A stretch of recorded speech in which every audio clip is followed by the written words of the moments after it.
Morning students, today we are discuss the BOM unit number 2 Giant Stock Company. First unit is completed. Now we start second unit. Second unit is Giant Stock Company. Giant Stock Company concepts and definitions. So Giant Stock Company, what is the meaning of Giant Stock Company?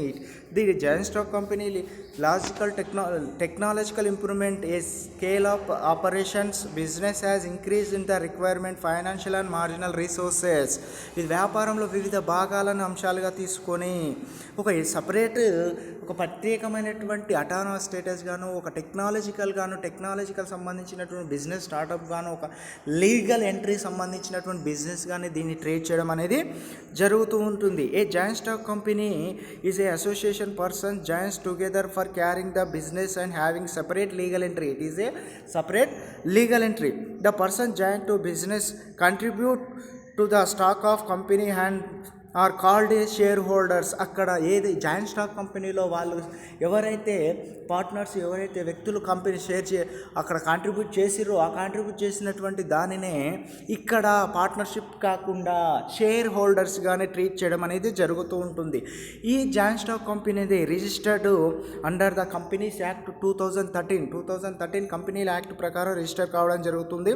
ఈ company artificial person created a artificial person under లా చట్టం ప్రకారం ఒక కృత్రిమైనటువంటి వ్యక్తిగా దీన్ని రూపాంతరం చెందుతుంది. It's a voluntary association of persons having a separate logical legal entry with a limited liabilities of share holders. ఇది voluntary అసోసియేషన్గా association persons గాను, సపరేట్ లీగల్ ఎంట్రీ గాను and limited liability of share holders.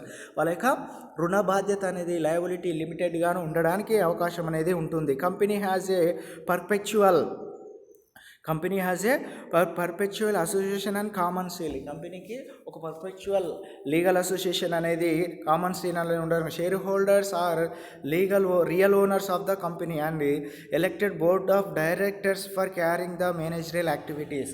అయితే వాస్తవంగా ఈ కంపెనీలో, joint stock కంపెనీలో real heroes share holders అయినప్పటికీ కూడా ఈ షేర్ హోల్డర్స్ అందరూ కలిపి అడ్మినిస్ట్రేషన్ పర్పస్లో, మేనేజరియల్ యాక్టివిటీస్లో భాగంగా ఎవరి బోర్డ్ ఆఫ్ డైరెక్టర్స్ని ఎలక్షన్ అనేది చేసుకోవడం అనేది జరుగుతూ ఉంటుంది. Next one, shares of company are a transferable without distributing its a continuity. వారి యొక్క షేర్ హోల్డర్స్ని ఎప్పుడంటే ఎప్పుడు విత్ ఇన్ ద పీరియడ్తో సంబంధం లేకుండా డిస్ట్రిబ్యూటింగ్ ఇట్స్ కంటిన్యూటీగా వాళ్ళు షేర్ హోల్డర్స్ అనే వారి యొక్క షేర్స్ని buying or purchasing, transfer and receiving చేసుకోవడానికి పాసిబిలిటీ అనేది ఉంది. ఓకేనా? మరి దీని యొక్క డెఫినేషన్స్ ఏంది? What is the meaning of definitions of joint stock company? Joint stock company యొక్క డెఫినేషన్స్ ఏంది అంటే, జేమ్స్ స్టెపెన్స్ అనేటటువంటి ఆర్థికవేత్త ఏం చెప్పిందంటే, a company is an association of many persons. ఇది చాలా వ్యక్తులతో కూడుకున్నటువంటి సంస్థగా, who contribute money or money's worth as common stock and employ into some trade of businesses and it share the profit and loss as the case many be arising therefrom. ఇక్కడ contribute చేసేటటువంటి వ్యక్తులను share హోల్డర్స్గా treat చేయడం జరుగుతుంది. వారు share holders అనేవారు ఒక associations, ఇక్కడ number of associations అనేటువంటి వాళ్ళ వ్యక్తులు ఉండడం జరుగుతుంది. వాళ్ళు కంట్రిబ్యూట్ చేసినటువంటి అమౌంట్ని ఏమని చెప్పుకుంటామంటే షేర్ హోల్డర్స్గా చెప్పుకోవడం జరుగుతుంది. వాళ్ళే రియల్ హీరోస్గా చెప్పుకోవడం జరుగుతుంది. నెక్స్ట్, ప్రొఫెసర్ ఎల్హెచ్ చానీ ప్రకారం ఈ joint stock company is A voluntary association of individual for the profit. Voluntary ఒక స్వచ్ఛందంగా కలిగినటువంటి అసోసియేషన్గా, ఒక వ్యవస్థగానే దీన్ని ఎల్హెచ్ హెనీ అనేటటువంటి వాడు దీని గురించి డెఫినేషన్ అనేది ఇవ్వడం జరిగింది. ఇక్కడ ఏం చెప్తుందంటే, a capital divided into transferable shares the ownership of which the conduction of membership వాళ్ళ యొక్క వ్యాపారం సంబంధించినటువంటి అంశాలన్నిటినీ కూడా వాళ్ళు వివిధ విభాగాలుగానే ఏర్పాటు చేసుకోవడం జరుగుతుంది. అండర్ సెక్షన్ 20 ప్రకారం కంపెనీస్ యాక్ట్ ప్రకారం వాళ్ళ యొక్క షేర్ హౌస్ని బదిలీ చేయడము, పంపిణీ చేయడం అనేది జరుగుతూ ఉంది. ఓకేనా, ఇది దానికి సంబంధించినటువంటి కాన్సెప్ట్. నెక్స్ట్ వన్ ఏంటిది? Features of joint stock company. Joint stock యొక్క కంపెనీ యొక్క ఫీచర్స్ ఏంది, ఎటువంటి ఫీచర్స్ అనేవి ఉండడం జరిగింది. జనరల్గా జాన్ స్టాక్ కంపెనీకి సంబంధించినటువంటి ఫీచర్స్ని ఒక 5 టైప్స్గా డివైడ్ చేయడం అనేది జరిగింది. 7 టైప్స్గా డివైడ్ చేయడం అనేది జరిగింది.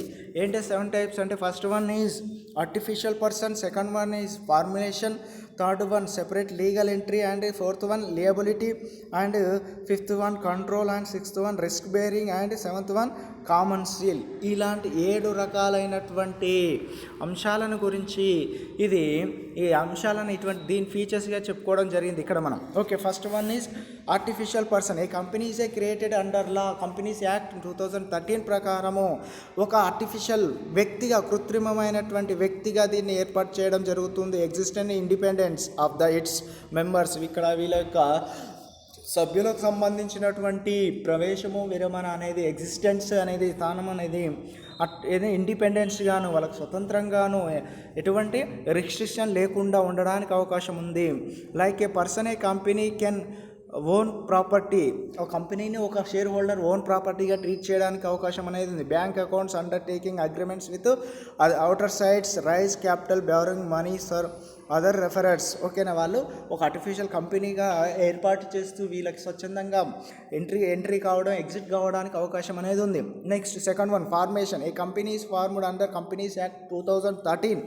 కంపెనీల యాక్ట్ 2013 చట్టం ప్రకారం ఈ కంపెనీని ఫార్మేషన్ చేయడం మంచిది. There are number of formalities with need to be completed before a company is formed. A number of documents are prepared with a submitted the time of registration. ఒక ఇన్ టైంలో రిజిస్ట్రేషన్లో companies act 2013 ప్రకారం ఇక్కడ register అనేది చేయడం జరుగుతూ ఉంటుంది. ఇక్కడ సంబంధించిన నెంబర్ ఆఫ్ డాక్యుమెంటేషన్ ప్రిపేర్ చేస్తూ సబ్మిట్ చేయడం జరుగుతుంది. ఇక్కడ కంపెనీస్ యాక్ట్ సంబంధించి సబ్మిషన్ అనేది చేయడం జరుగుతుంది. ఆ విధంగా కంపెనీస్ డైరెక్టర్ల బోర్డు ద్వారా దీన్ని ఫార్మేషన్ అనేది జరుగుతుంది. Next separate legal entry. Third one separate legal entry. ఏంటి legal entry? The company is created under law, it has a separate legal entity, a part of its members. A company act independently of its members.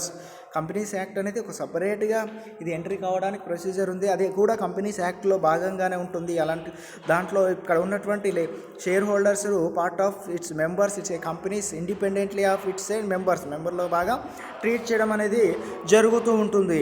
ఓకేనా, the life of the company is independent of its life of its members. The company can use and be used into the own name. దాని ఒక వ్యక్తిగతంగా ఏదైతే కృత్రిమ వ్యక్తిగా నిర్వచనం అవుతుందో దానికి ఒక ప్రత్యేకమైన పేరు ద్వారా అది నిర్వహణ అనేది జరుగుతూ ఉంటుంది. దాని యొక్క కంటిన్యూటీ అనేది జరగడానికి ఇస్తుంది. ఇది ఒక ఆర్టిఫిషియల్గా ఏర్పాటవుతుంది. దీనికి ఎప్పుడైతే దీని యొక్క ససిస్టెన్సీ అనేది, దీని యొక్క ఎగ్జిస్టెన్సీ అనేది ఏ విధంగానైతే కంటిన్యూస్గా ఉండడానికి స్కోప్ అనేది ఉంది. Next liability means the liability of the share holders. It is limited to the value of shareholders they have purchased in case of the company increase huge liability. ఇక్కడ లియబిలిటీ అనేది షేర్ హోల్డర్స్కి ఒక లిమిటెడ్గా ఉంటుంది. ఎంత ఎక్కువ ఉన్నప్పటికీ కూడా షేర్ హోల్డర్స్ లిమిట్స్ వరకు మాత్రమే వాళ్ళకు రుణ బాధ్యత అనేది ఒక లిమిటెడ్లో భాగంగా మాత్రమే ఉండడానికి అవకాశం ఉంది. The company being a separate legal entry can include debits it's a own name and it's share holders will be unlimited liability. Company have a unlimited liability. The liability of members company limited a guarantee is limited to guaranteed amount. అది ఎంతవరకు అయితే కంపెనీకి ఎంత మొత్తంలో అప్పు ఉన్నప్పటికీ కూడా share హోల్డర్స్లో ఎంతవరకు ఉన్నటువంటి మొత్తానికి కూడా ఇది జాన్ స్టాక్ కంపెనీలో ఉన్నటువంటి మొత్తానికి కూడా షేర్ హోల్డర్స్కి బాధ్యత అనేది ఉండడానికి అవకాశం అనేది ఉంటుంది. Next control it's a separate separation between management and control. The owner of the company are shareholders, but those are widely separate in the country. The shareholders elected board of directors. దీన్ని control చేసేదానికి ఎవరు real heroes అయినటువంటి real owners అయినటువంటి share హోల్డర్సే board of డైరెక్టర్స్ని election చేసుకోవడం జరుగుతుంది. వాళ్ళ ద్వారా administration అనేది నిర్వర్తిస్తుంది. వాళ్ళందరూ కూడా షేర్ హోల్డర్సే డైరెక్టర్ బోర్డ్స్గా షేర్ హోల్డర్స్లో ఉన్నటువంటి కొంతమందిని బోర్డ్ ఆఫ్ డైరెక్టర్స్గా ఎలక్ట్ చేసుకొని వాళ్ళు కంట్రోలింగ్ చేయడం జరుగుతుంది. నిర్ణయాలన్నిటినీ కూడా వాళ్ళలో తీసుకోవడం అనేది జరుగుతుంది. Day to day working of the companies. The board of directors appointed to official for running the business. రన్నింగ్లో బిజినెస్గా ఉన్నటువంటి అఫీషియల్ వ్యక్తులను మాత్రమే తీసుకోవడం జరుగుతుంది. Next one, risk bearing. It is company organisation of the risk is borne by all shareholders. Risk bearing అనేది అందరు రకాలైనటువంటి షేర్ హోల్డర్స్ భరించడానికి అవకాశం అనేది ఉంది. ఓకేనా. Hence the risk of the losses gets spread among all the share holders. అక్కడ ఉన్నటువంటి రిస్క్ మొత్తాన్ని కూడా ఉన్నటువంటి అందరు షేర్ హోల్డర్స్కి ట్రాన్స్ఫర్ చేయడానికి అవకాశం ఉంది. Common seal. A company next seventh one is common seal. A common seal company being a artificial person cannot put the signature of the law requires every company to have a seal and get its name engraved in order the seal of company. It is a fixed in the all important and documents and control are taken of the signature. ఒక artificial seal అనేది సంబంధించినటువంటి ఒక seal emblem అనేది ఇక్కడ దీనికి ఉండడానికి అవకాశం ఉంది. దాని ప్రకారమే అన్ని రకాల డాక్యుమెంటేషన్స్ కావచ్చు, అన్ని రకాల షేర్ హోల్డర్స్ ఇష్యూస్ని ట్రాన్స్ఫర్స్ అనేవి అన్నీ కూడా నిర్వర్తించడం జరుగుతూ ఉంటుంది. The directors must witness the fixation of a seal. ఆ సీల్ ప్రకారము నిర్వర్తించే డైరెక్టర్ బోర్డ్స్ అని మస్ట్ విట్నెస్గా ఒక షూరిటీగాను విట్నెస్గా నిర్వర్తిస్తూ కంపెనీ యొక్క వ్యవహారాలనే board of director seals common seal ద్వారా యాక్టివిటీస్ అనేది నిర్వహించడం జరుగుతుంది. ఓకేనా. ఇది features of joint stock company. Okay. So next క్లాస్లో advantages of joint stock company గురించి డిస్కస్ చేద్దాం. Okay, right. Thank you.